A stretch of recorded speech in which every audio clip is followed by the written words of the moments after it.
शेतकरी विविध अडचणींना सामोरे जात असला तरी राज्य सरकार त्यांच्या पाठीशी खंबीरपणे उभं असल्याचं पालकमंत्री संजय शिरसाट यांनी म्हटलंय। रोहित पवार यांच्या उपोषणावर प्रतिक्रिया देताना त्यांनी हे उपोषण राजकीय ट्रेंड निर्माण करण्यासाठी असल्याची टीका केली आहे। तसेच कोणत्याही व्यक्तीनं उपोषण केलं तरी दखल सरकार घेत असतं, कर्तव्य आहे त्यांचं, त्यांनी असं देखील स्पष्ट केलंय। ऑपरेशन टायगर बाबत अद्याप कोणताही निर्णय झालेला नसून या संदर्भात उपमुख्यमंत्री एकनाथ शिंदे माहिती देतील असंही त्यांनी म्हटलंय।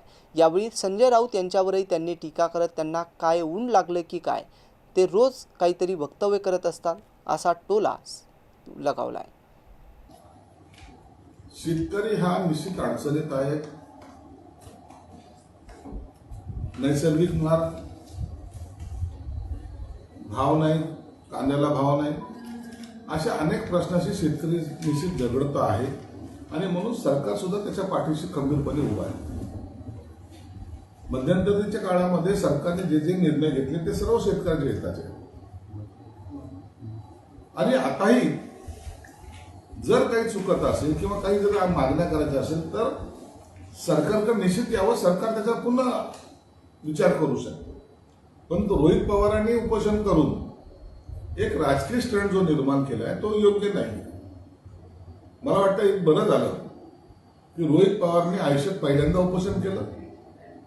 शेतकरी हा भूकमारीमुळे तडफडून मरतोय हे दुर्दैव कसं, त्याला किती वेदना होत असतील याची जाणीव मला वाटतं या माध्यमातून होत असते। तर हा आमचा बळीराजा वर्षानुवर्ष तुमच्याही राज्यामध्ये अशाच प्रकारच्या मागण्या घेऊन तुमच्याकडे येत होता। त्या टायमाला त्याच्याकडे पाहण्याचं तुमचं धाडसही झालं नाही आणि तुम्ही त्याला दुर्लक्ष केलं।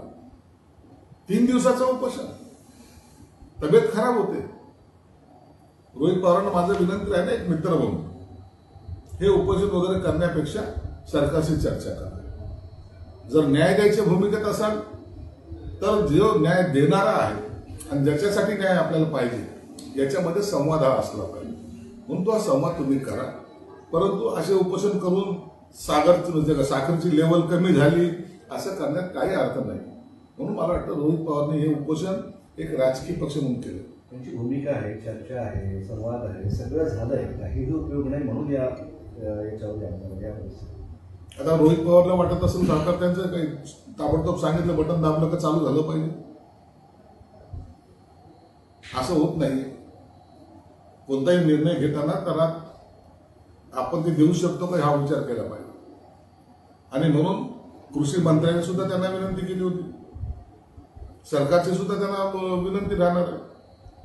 रोहित पवार म्हणून नाही तर या महाराष्ट्रातल्या कोणत्याही सर्वसामान्य शेतकऱ्याने जरी उपोषण केलं तर त्याची दखल घेणे सरकारचं काम आहे आणि म्हणून त्या दखल हे सरकारने घेतलेली आहे आणि मला वाटतं त्याच्या संदर्भामध्ये आजही काही निर्णय होणे शक्यता आहे। राजकारणात चर्चा सुद्धा ऑपरेशन टायगरची खूप जोरदार सुरू आहे। त्यात ठाकरे गटाचे शिर्डीचे खासदार भाऊसाहेब वागचौरे नॉट रिचेबल आहे। उद्धव ठाकरेंनी या सर्व खासदारांना बैठकीसाठी बोलवलं आहे, तुमच्या संपर्कात आहे, त्यांच्या संपर्कात आहे, काहीच कळत नाही कोणाला काय। ते बघा, या ऑपरेशन टायगरची अनेक वेळा चर्चा होते आणि ते आपल्या मीडियाच्या माध्यमातून होतं। मीडियाच ऑपरेशन टायगर जिवंत करतो की काय असा एकंदरीत प्रकार आहे। आमचा या बाबतीमध्ये कोणताही निर्णय झालेला नाही आणि याचा निर्णय घेण्याचा अधिकार एकनाथ शिंदे साहेबांना आहे। म्हणून या सगळ्या बावड्या आहेत, या सगळ्या बातम्या आहेत, या बातम्यावर आम्ही विश्वास ठेवत नाही। मीडियामध्ये हे जोरकस चालत असतं, 2 दिवसाला ऑपरेशन टायगर कधी होणार, तुम्ही ऑपरेशन टायगर करणार आहात का, अशा कोणत्याही गोष्टीला उत्तर फक्त एकनाथ शिंदे साहेब देतील। या सगळ्या बातम्याला आम्ही कुठेही पुष्टी सुद्धा देत नाही आणि आमचा त्याच्याशी संबंधही नाही। पुष्टी तेही देत नाही, दोन्हीही देत नाही, मात्र त्यांच्याच खासदारांच्या बोलण्यावरनं असा संशय सातत्याने येतो। आता काल वागचौरे जेव्हा शेवटचे दिसले मौनम सर्वार्थ साधना, काय अर्थ घ्यावा त्याने? आता वागचौरे त्यांच्या पक्षाचे खासदार काय बोलले आता त्याच्याशी आमचा कोणताही संबंध नाही, अर्थार्थी संबंध नाही। त्यांच्या पक्षात काय चाललंय याच्याबद्दल आम्ही त्याच्यात डोकूनही पाहत नाही ना, आम्हाला ती सवय नाही। आमच्याकडे जे डॉक्टर आहेत एकनाथ शिंदे साहेब ते योग्य वेळेला ऑपरेशन करत असतात, म्हणून याच्या चर्चा आमच्याकडे कुठेही नाहीये, या फक्त मीडियात चाललेल्या बातम्या आहेत। असं की राज ठाकरे चांगले माझे मित्र आहेत असं संजय राऊत म्हटले आणि त्यांनी वाढदिवसाच्या शुभेच्छा दिल्या। आणि शुभेच्छा देताना ते असं म्हणतात की राज ठाकरे यांनी आता महाराष्ट्राच्या राजकारणातून देशाच्या राजकारणात यावं, दोघांनी राज ठाकरे आणि उद्धव ठाकरे यांनी उद्धव ठाकरे एकत्रित राजकारण करावं. आणि संजय राऊत यांनी असंही म्हटलं की त्यांनी इंडिया आघाडी केलं, देशाचं नेतृत्व. संजय राऊतला काय ऊन लागलंय की काय माहित नाहीये, रोज काहीतरी वेगवेगळे स्टेटमेंट करत आहे. कधी शरद पवारला सांगतात तुम्ही काँग्रेसमध्ये विलीन व्हा, आज आता नवीन फंडा काढलाय.